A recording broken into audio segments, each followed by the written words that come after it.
Terima kasih Anda masih bersama kami dalam program Majelis Sore, Majelis Kita Semua. Bicara mengenai Quran Surah Al-Qadar dengan segala keistimewaannya tadi sudah disampaikan oleh Prof. Fahmi. Nah, mungkin boleh lanjut nih Prof. Tadi kan terputus di Tanazzal. Iya, itu Tanazzalu, saya sudah katakan tadi ya, memang arti umum itu turun. Ya. Tetapi dari segi stilistika, itu dilihat lagi, dia pakai pola apa. Kalau dalam bahasa pondok, ini wazannya apa, timbangan. Kalau yang ini timbangannya mengarah kepada turunnya itu pelan. Ya, bayangkan seabrak malaikat, tidak ada yang tinggal di sana, turun ke bumi, tapi kalau tidak heboh.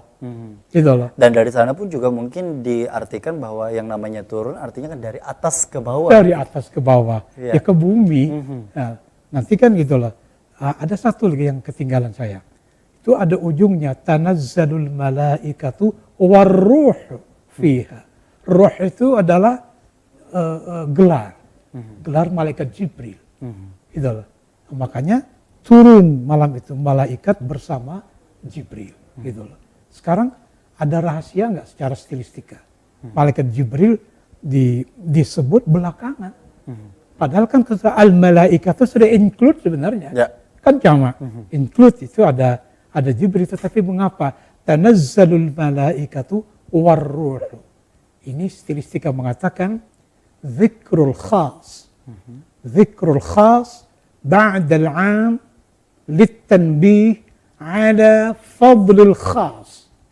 Disebutkan tersendiri malaikat Jibril setelah disebutkan secara umum tadi yang malaikat itu menunjukkan betapa peran yang disebut terakhir ini luar biasa. Jadi tidak perlu Allah katakan ini ada bosnya ini hebat, tidak perlu. Cukup dengan gaya bahasa. Gitu loh. Dan tidak disebut Jibril di sana, tapi warruh. Ruh. Dan tidak perlu dikomentar macam-macam. Nanti kan panjang redaksi, bukan ijaz lagi.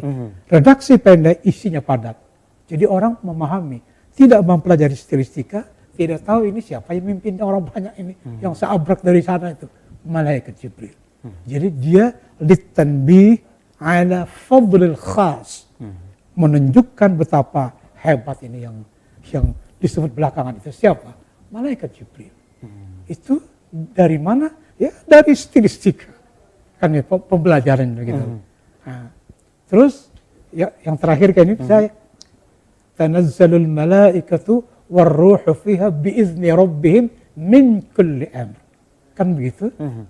Salamun hiya hatta matla'il fajr. Jadi untuk apa yang seabrak itu menyapa. Kerja malaikat itu menyapa aja, selamat, selamat, selamat. Untuk siapa? Untuk yang beribadah malam itu. Selamatnya apa? Lebih dari 1000 tahun ini pahalanya.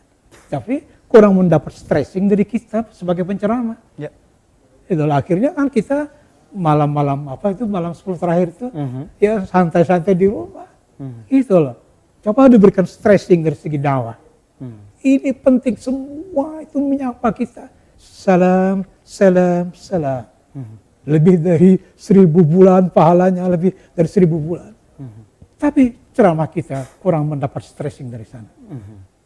Dan tentunya juga mungkin dalam hal ini perlunya peranan dari kesadaran masing-masing sebagai muslimin dan juga muslimat begitu Pak ya, dalam menghidupkan malam Lailatul Qadar pada saat mungkin nanti insya Allah kita kembali bertemu di bulan puasa di tahun depan insya Allah. Tergantung ulamanya, ustadznya. Kalau ustadznya dia memberikan stressing ke sana, pokoknya Lailatul Qadar gitu aja. Ya sepi aja kita. Dan rata-rata pun juga ketika menghidupkan malam 10 terakhir di bulan Ramadan lebih mengutamakan untuk sholat malamnya pun juga di malam ganjil.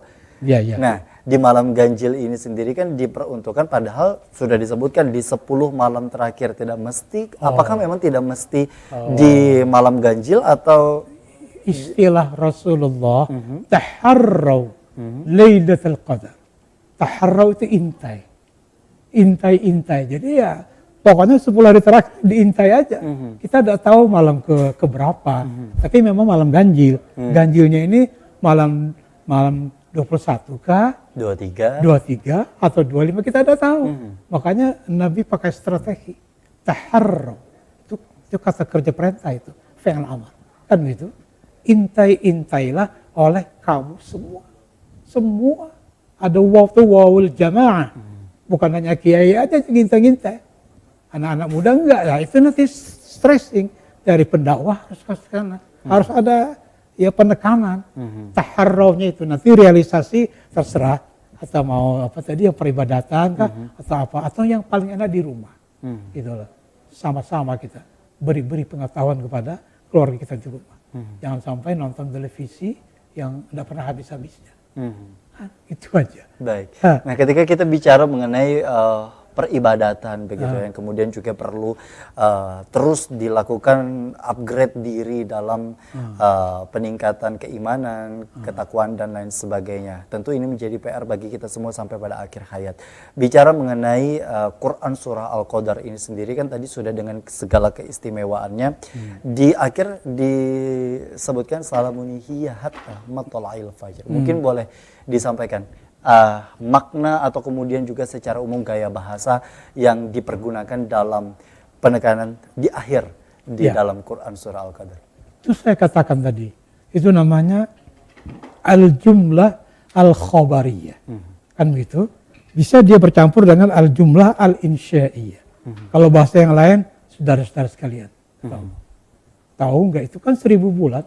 Lebih baik dari 1000 bulan. Oleh karena itu yang saya kirim malaikat tadi, yang seabrak tadi, yang ada komandannya, malaikat Jibril tadi, itu menyapa kalian semuanya. Pokoknya selamat, selamat, selamat. Jadi sepanjang malam itu tidak ada lain selain keberkahan. Sampai subuh ya. Salamun hiya hatta matla'il fajr. Luar biasa semalam suntuk itu. Jadi manfaatkan. Manfaatkan itu bisa saja dalam berbagai variasi. Pertama kalau di tempat kita ada malam peribadatan, baca Quran, sholat dan sebagainya.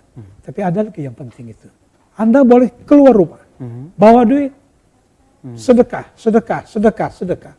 Kita sudah tahu titik-titik di mana ini orang minta sedekah, di mana anak-anak yatim berkumpul, kan begitu. Itu hebat, lebih hebat lagi.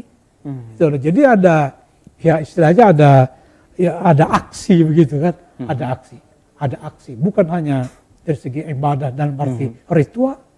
Cobalah ambil mobil turun, bawa anak istri, gitu loh.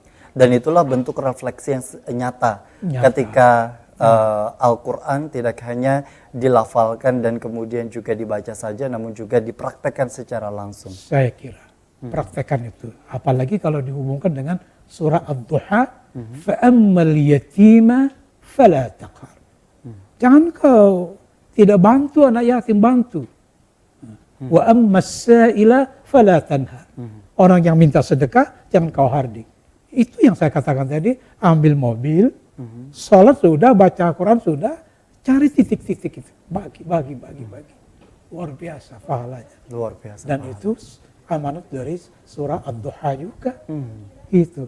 Tapi kalau sekarang bagaimana? Kalau saya tambah satu lagi, bantu anak Palestina, kan gitu, bantu anak yatim, bantu anak orang yang meminta-minta. Boleh saya tutup? Nah, apa itu maksudnya? Orang yang meminta-minta dan anak yatim. Sekarang ini sudah dimulai pendaftaran sekolah. Saya sudah survei ya, sampai ke Martapura. Untuk mondok, mendaftar di pondok, tidak ada yang kurang dari 5 juta pembayarannya. Bahkan ada yang sampai 9 juta. Pondok, bukan sekolah. Dari mana orang tuanya bayar? Itu yang perlu dibantu sekarang. Jadi kalau saya 3 sih, 1 anak Palestina, itu orang kita bantu, adakan donasi ya, gitu loh. Baik, dan tentunya juga itu menjadi harapan bagi kita semua. Kita akan kembali usai jeda, tetaplah bersama kami dalam program Majelis Sore, Majelis kita semua.